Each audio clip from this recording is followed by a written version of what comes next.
Lahoud, do you think being more offensive is the right approach for this Liverpool side today? No, if they want to win, it's the only approach, right? You can't be cavalier, but you have to go after that first goal, which the first goal makes or breaks this tie, for me, in my opinion.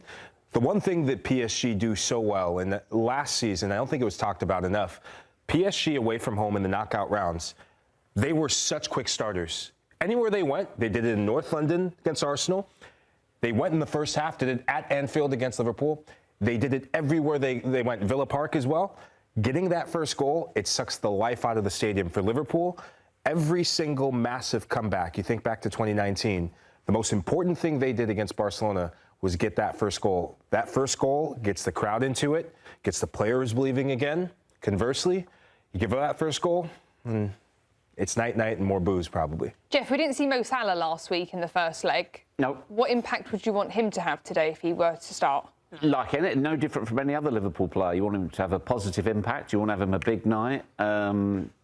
I'd slightly disagree with Mike in that I think they need to get a foothold in the game early doors because they could lose it very quickly by being too cavalier. And I don't think that an Arne slot referred to it there. You've got to find that balance. They can't just go out and go hell for leather because this PSG side are too good. They'll rip them apart. Yeah, it was encouraging from the weekend, Mo Salah against Fulham, but there's a big difference between Fulham and PSG.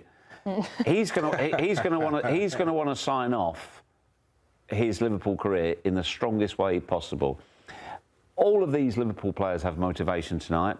I think it's a good question you raise, and you could argue maybe he has a little bit more motivation. But again, you might say the same about Andy Robertson as well. So I'd love to see him have a great night. I would love to see Liverpool turn it round. I just think PSG are too good for them. Yeah, in Liverpool's history, they've had some special comebacks, haven't they? Do you think today they could have another one? When you referenced that game against Barcelona, even with the team missing a few key players in that match, and that's part of what made it so special. You think of obviously the final against AC Milan. I think about even the Europa League against Borussia Dortmund and so many games in the Klopp years. This does not feel anything like that. This team this season has given no inclination that they are able to overcome a deficit against such an incredible PSG team, and a team that when you attack them, and PSG are going to try to play with the ball, they could have 70% possession again, whether Arne Slot wants them to or not. Liverpool are probably going to be powerless against that. So for all of those factors, it does not lead to much belief or much hope, and I think that's another unfortunate part because the fans are coming into this game weary, and you can lose it in the first 10 minutes, like you said, Geoff. If PSG gets that first goal, it could get bad. But there's always hope. You're there, you're in the city. From everybody you've spoken to there, how much genuine belief do you think there is amongst Liverpool fans that they can turn it around? I'd say it's probably not as much as people would hope. You know, these are different times for Liverpool. In previous years, you've already mentioned the miracle that happened against Barcelona.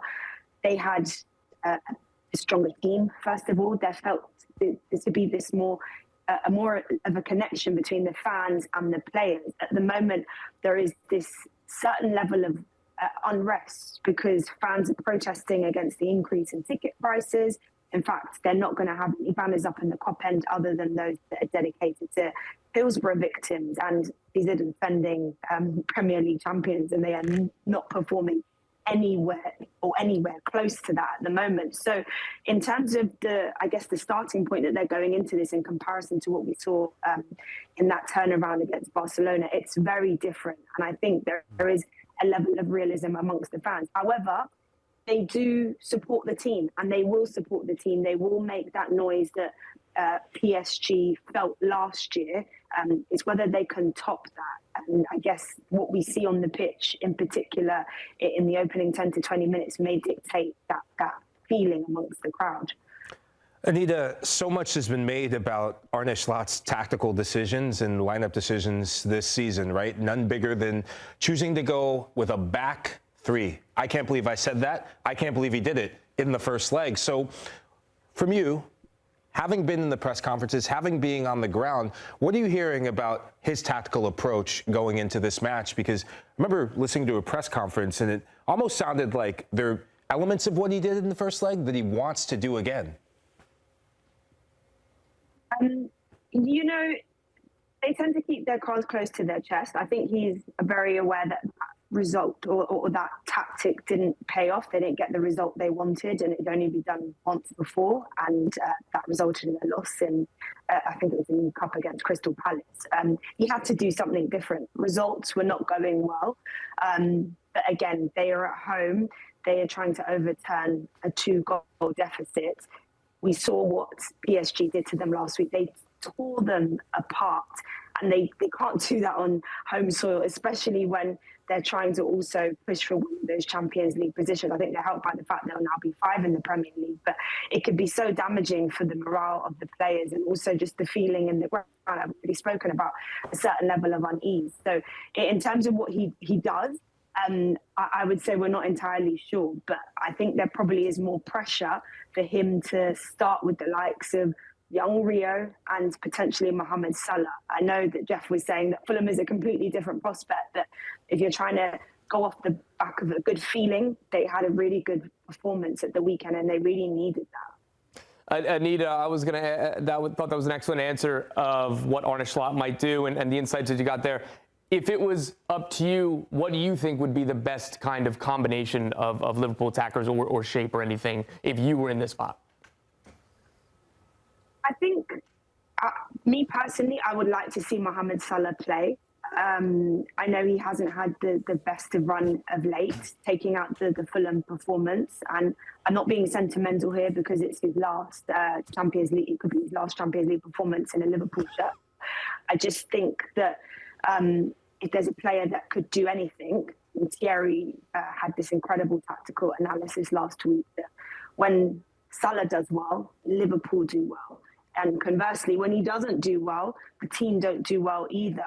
And so there's no one who knows more than him what it means to try and overturn this and book a place in the semi-finals.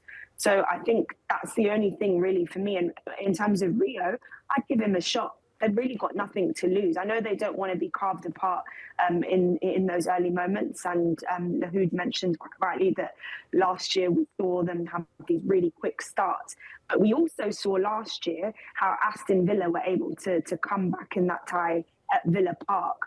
So if Liverpool can maybe lean on what they did in the second leg last season and I guess the approach that Aston Villa had, maybe they've got a chance. But yeah, for me, I would really like to see Mohamed Salah start. And I think roll the dice with Rio, you know, you've got nothing to lose.